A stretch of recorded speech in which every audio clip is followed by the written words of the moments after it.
It's your girl Alexi from RedCarpetFly.com, and I'm here with the amazing Monica Henderson.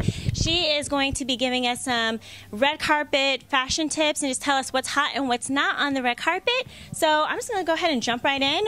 We're here at LA Queens. LA Queens Boutique. LA Queens Boutique. In the heart of downtown LA. In the heart of downtown LA. So go ahead, Monica. We're in the heart of award season. So award season started. We had the Golden Globes. We had the People's Choice Awards. We're coming up on Oscar season. So it's a lot of stuff going on. Can you just tell us, what trends have you been seeing on the red carpet and what's hot and what's not? All right. Well, we've seen specifically, we've seen beautiful jewel tones actually pop up.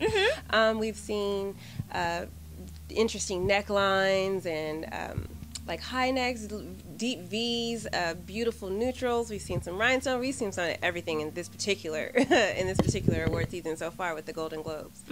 But you're going to see more of that coming down the red carpet a lot this season. So what do you think? What has been the hottest trend that you've seen on the red carpet? I would say the most popular, or I guess one of the hotter trends would be like illusions and lace. A lot of illusions in lace where you have that mesh that kind of covers over the skin. Right. And has the, the lace appliques and things of that sort. That has been kind of showing up. I think Beyonce pulled one of those, as well as some other celebrities. Don't forget my girl J-Lo. So for people who don't know what the illusion is that, like, I call it the naked dress. So it looks like you just have this like little like lace floating over your naked body, and it's so cute, and I love it. So tell me, what have you seen that's been on the red carpet that just is not working? Well, what has not been working, I would say probably like awkward cuts for different body types. Okay. I think really, when it comes down to it, like you want to make sure that the shape matches your body and that it feels like it's your dress. Even if it doesn't belong to you, even if you're borrowing this $1,500, $15 million, how much these dresses are, like even if you're borrowing it, you want it to look like it's like it's an extension of yourself, and that's usually when you get those starlets that look like they're glowing. It's because the dress really, they've meshed well with the dress. And so, it may just be confidence, I think, that kind of helps that come across. But it's definitely very important for the cut to be proper on you, because, they will ream you for a poorly cut dress. Absolutely. So, I'm sorry, I have like ADD, so my mind is still back on the naked dress, because I absolutely love this. And Monica and I are very good friends, and we talk about this all the time. And I know that you said that, sometimes not every dress is for everybody, like you were talking about body types. And I know you said naked dresses for us darker color girls is not always the best. So can you explain that a little bit for me? Yeah, well, really what it is you want that mesh to be the same color as your skin. So if it's supposed to be a nude mesh, then it should be your kind of nude. And for some of us, think about Band-Aids, right? Like the nude color Band-Aid. Right. And some of us, you put it on and you're like, oh, it's invisible. I can't see it anymore. And then there are others of us who are lucky to have this beautiful complexion, a little bit deeper. Right. In complexion, you put that nude Band-Aid on and it's very pink. So my question is, why can't they make a nude like mesh that's a little darker so that the dark girls can wear it? Because I'm upset. Like it hasn't happened yet, but you will see me with those little naked dress on. I'm like determined to wear one. Okay, well it's possible, but it would have to be a brown. And the hard part about the brown is when you try to convey that on fabric, it doesn't quite look the same. Okay. So we'll make you one, but it'll have to be like completely mesh with like stuff on top of That's it. Okay. That's absolutely okay. Long as the goodies aren't showing, it's okay. But I'm okay with a completely mesh dress. Yeah, well, that's coming. We're going to make her a completely nude dress. So that So we can work it out for the dark skin, yeah. Right. So there you go. You can have a Mink Couture classic. There you go. So can you tell me, back to body types. Yes. Okay, so we already know that girls have different body types. Right. So what, for our tall and slim girls, what do you think who's the style icon that you've seen that just always gets it right? Or who has, what would you suggest for a tall, skinny girl, more of our model type girls? Oh, yeah. So you're talking about a girl like Taylor Swift. She's very tall, very slender, not really curvy, but nothing's really going to be too much out of place on her. She's very, lean. And for her type, she can pretty much get away with anything she wants. So she can pull off the super, super low V and it not be like overly sexy or like, Playboy bunny-ish. Right. She can get away with, the open backs. But, with her, I mean, as a style icon, she has been able to like change it up and do some of everything, and it really does come off beautifully on her body type. So the best, if she wants to look more curvy, then she wants to go with things that have a little bit of a fuller skirt. Okay. That will give her the illusion of hips. Or something that has like more of an embellishment across the chest, because then that'll give the illusion of a little more bust. Yeah, we don't have that. You don't have that problem? I can have that problem at times. And that's what I was going to talk to you about because, okay, so curvy. Curvy girls are in. High five to the curvy girls. Curvy girls are in, but there's different type of curvy girls. Yes. So I'm curvy and you're curvy. Yes. And can you talk about like the different types of curvy? Okay, so we all aspire to be curvy, I think. Okay. We all want to, that Scarlett Johansson kind of body where it's like va, va, boom. But we don't necessarily all have the va and the boom in the right places. So sometimes like you have the boom, that third curve. Extra, the boom in the front. But what it is you want to play up your assets. In my case, it would be assets. And you want to play down. The vulgarity of the asset. Okay. So like if you're busty, you want to obviously show your cleavage in the best light, but you don't want to go super, super low plunging neckline because then you'll look like you're going to a Vegas convention of sorts. Or you don't want to look like a Playboy bunny unless you do.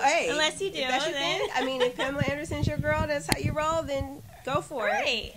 But like Sofia Vergara, she's really good about that. Like she shows off the, like she's ample in that particular area, but she never looks slutty. Right. Do you ever notice like she doesn't. Her stuff doesn't look like it's like slopping out, and like she doesn't look like she looks sexy, but in an overt kind of way, not necessarily in your face kind of a way. So she's a good model for the bustier women of the world. I think you're right, and she's very curvy, and that's what I was going to talk about the other curves because so you got the top heavy, so the girls that got a lot up top, so and then the girls on the bottom. So we have the bootylicious girls. Yeah, so that's like myself.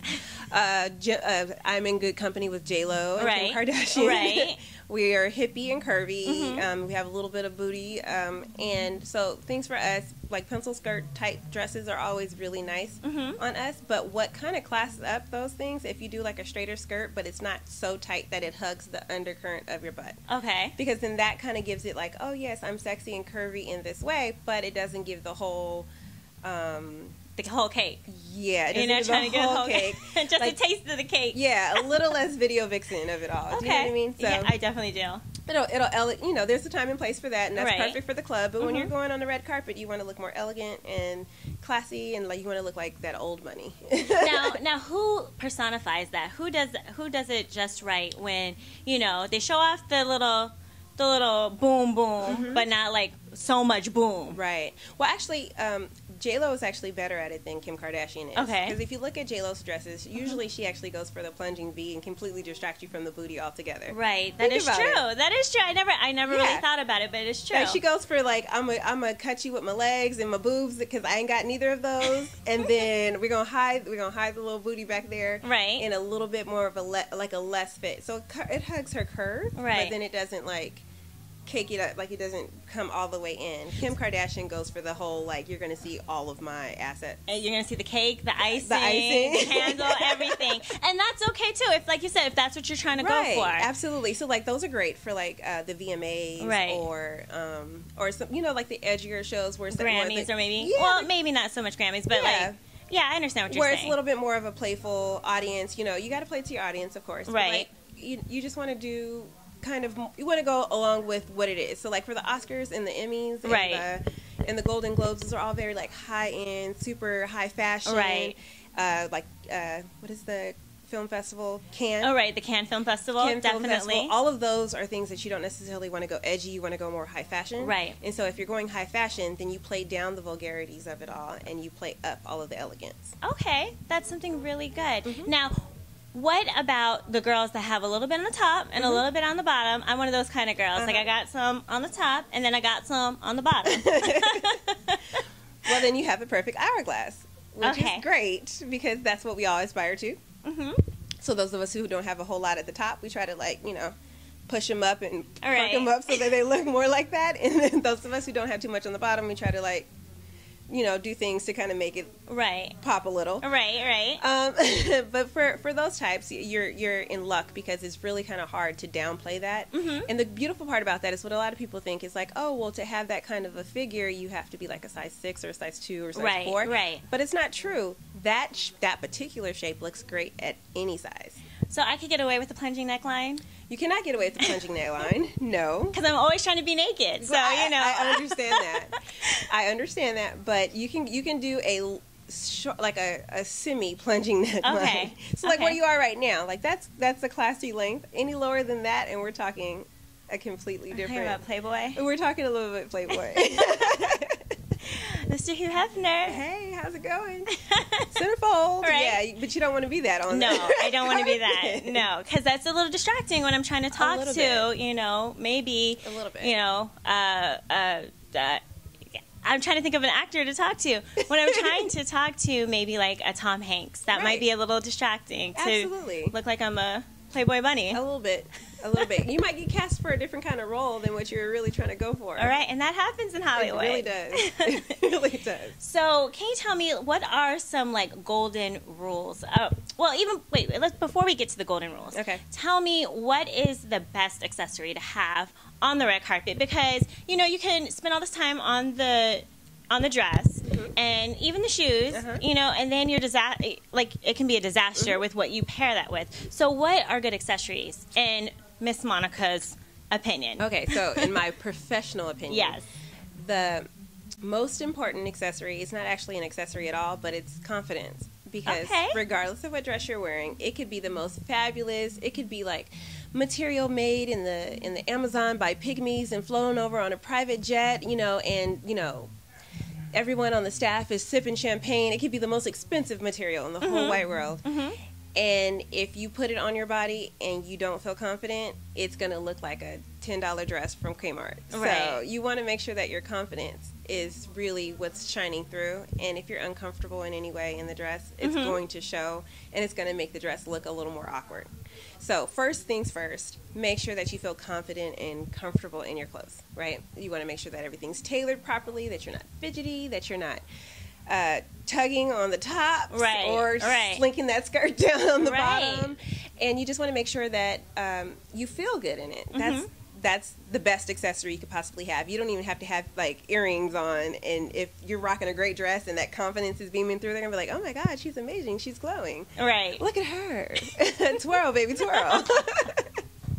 You're so crazy.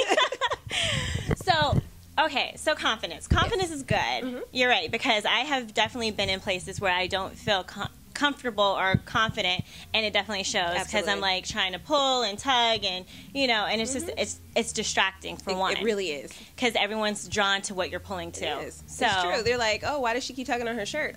Oh, maybe because her her skirt or her shirt is not properly fit. Right. Then they start looking at the blemishes. So that's the first thing. And actually, I have a little tip. Okay. So most people they're worried about their stuff. Like we all have our stuff, right? Right. We all have areas in which we're kind of like, oh my god, But this part, most of us have oh well, my little arm fat right here. That's a big problem. Yeah. Or the little flab here. But guess what? No one's paying attention to that because they're so worried about their own. So. That is a good tip. You're right. They're worried about their own. You're absolutely right. So just enjoy yourself and let your smile and your confidence be when everybody over, they're going to be so focused on how beautiful you are that they're not going to even care about your stuff because they don't know about your stuff in the first place. And two, they're so worried about their own. But what about things that I do have a tummy. Well, not me, but of the people do have tummies, Right. and I understand my girls that have like the little muffin top. What are some tips that might, when they're choosing a dress, you know, to kind of downplay that if they could? Yeah, well, most women look really good in an A-line dress. Okay.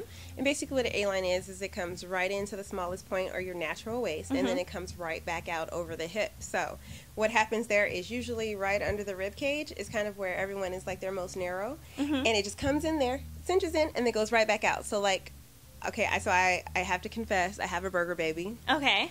Wait, and let's explain what a burger baby is for the people who might not know what that is. Right. Okay. So like that little pouch you get after you eat. Right. Sometimes your burger baby daddy could be like a Carl's Jr. Right. It could be like a chicken baby. But that little pouch that you get underneath. Right. Most of us have that. That's kind of like a womanly trait. I'm actually trying to make that fashionable, but it's not really working too well. I don't think it's gonna work. I don't think it's gonna work. We could try though. But anyway, we made booties popular, so that is true. Maybe the roundness of the belly could work out too. Maybe. But like, so if you have that kind of a thing, what happens is once the dress goes in just under your rib cage and comes back out, it actually like skirts over that whole area, and so like people don't actually notice your burger baby because the dress goes in, it takes their eye to like the smallest point of view, and then it goes right back out before they can even realize there's anything there. Okay. Yeah. That's really good. So you can actually eat before hitting the red carpet and not worry about being starving afterwards. Exactly. Okay, see, that's good because I'm always starving before, and I'm like, no, because I'm going to be on camera. I need to make sure I look thin. So that's good. The slinky dresses don't have any forgiveness. No, they don't at all. So if you plan on wearing a slinky dress, like in the slinky dress is like those bodycon kind of dresses, the ones that like really fit. Right. Completely. Yeah, those are the ones that you like eat Nature's Valleys like in nibbles to like get through because no forgiveness. So what about, okay, so let's say, okay, I come in the store, I don't like any of the A-line dresses, and I do have like a burger baby. I'm not trying to kill myself when I'm on the red carpet. I want to carry that confidence, and I want to look beautiful and elegant, but I kind of want to be comfortable. Is there anything else that can like hide, or maybe trick the eye from like, the little bulges and bulges and all that kind of stuff? Yeah, a good drape will help that too. So like if you, there's a few dresses that kind of have like draping, like horizontal draping, not horizontal, but diagonal draping. Okay. And that actually cuts across the science behind. So tell us a little bit about Mink Couture. Okay. And just tell our audience at home what's going on with that. Well, Mink Couture is my baby. Okay. And basically what it was is I've been here selling dresses for prom and weddings out of the store, and the customers would say, oh, I love this dress, but I wish it had this, or I wish it had that, or a little less of this or a little less of that. And so I still slowly but surely started like customizing the dresses to kind of fit what they wanted so it would be their perfect dress. And then we eventually moved into making dresses from scratch. And so what Mink Couture is, it's basically literally a couture house in a sense, in that everything is handmade or hand stitched, and mostly with some machine, but mostly hand stitched, and it's custom made for only the one person. So you don't make a bunch of dresses for the masses. You come in with your dream, and we help you realize it. And a lot of times I have to rein the people back from their ideas because they'll come with all their pictures from their Pinterest board. But we rein it in, and then we design something that has all of the elements of stuff that you love. And everything is custom, from the material to what kind of how the embellishments are, where it lays on your body. So everything is completely custom. And we do wedding gowns. So far we've done wedding gowns and prom dresses and a few birthday gowns, or a few birthday outfits too. And we really have fun with it, but I only take on people that I'm passionate about. And I usually don't take people on the first sitting because it's a marriage and in the dressmaking process. And I gotta love you, you gotta love me, because we're gonna be seeing a lot of each other. And in the end, a lot of my brides end up being like good friends of mine. So, right. Which is great because you spend that time helping them build their dream, and then when it's all over, you end up missing them because you spend some time with them. Now, I know that you have, it's 2015, and you have a line coming out. Can you just tell me a little bit about your line and the dresses that are coming out, or the clothes that are coming out from the line. Well, we are going to start our line with bridal, because that's one of my passions. And the very first piece from our line was actually a dress that I made for myself, in which I'm going to have mass produced for everyone else. It was my own gown. It was my own gown, and it has something a little unique about it. It has a very vintage feel. Most of the dresses are going to be chiffon and lace, because that's where my dreams are at this moment. I love the way the two play together, and they're flowy and romantic and sweet and sexy, but not too sexy. So it's still really classy, and it's based in classic silhouettes, and it's inspired by the decade. So we have something inspired from each decade of the 20th century. 20th century, that's right. We're in the 21st. Wait a minute. The 20th century, yeah. So, but I'm a total vintage girl. I love, if I'm going to do girly, it's going to be something that's classically girly and classically beautiful, because nobody wants to look at their wedding pictures and think, oh my God, what was I thinking? Right. Oh, so, so our idea is to create some modern classics. Okay. And what sizes are your dresses going to run in? We're actually running our sizes from size 4 to size 24. Okay. Most of our sample sizes are going to be in a size 14, because that's the average woman these days in America. Okay. And you'll even see in our ad campaign, as you see it come out, that we're using tall models, short models, petite models. This model. We're using plus size girls mixed in, that they call plus size. I really just feel like it's just a different kind of curvy, and there will be some model types, and then there'll be some curvier models as well. But we just wanted our dresses to speak to the average woman, because that's beautiful. Right. It's beautiful in itself, and a lot of the times when you see ads, the person doesn't look like you. Right. She doesn't have moles or freckles. She doesn't have like a big booty and no boobs. She doesn't have, like, she looks a certain way, and just because you have those things doesn't mean you can't look absolutely amazing and absolutely gorgeous. Right. So that is kind of what our focus is just making the average woman feel like a Hollywood starlet, and vintage and pretty and beautiful and classic and modern all at the same time. Now, where can we see your dresses, or where can we at least look at some of the designs of your dresses? Well, right now our designs aren't out because they're top secret right now. So this is a little preview. But you will be able to go to our website and see the lookbook once we've actually released it. And our website is www.minklaqb.com. That's MINK by LAQB.com. So, and don't worry, I'm going to have it listed in the bottom of this blog post, so that you guys can see exactly Monica's beautiful designs and hopefully purchase them. Yeah, and then if you'd like to come in and visit me, I love company, and we can chit chat and talk about your dreams. And I'm here in downtown in the Fashion District at LA Queen's Boutique, and she'll put a link for the address as well. And just go ahead and tell us the address, and I will definitely also put it down in the link down here. So it's 912 South Santee, right in the heart of downtown Los Angeles, and the zip code, I think, 90015.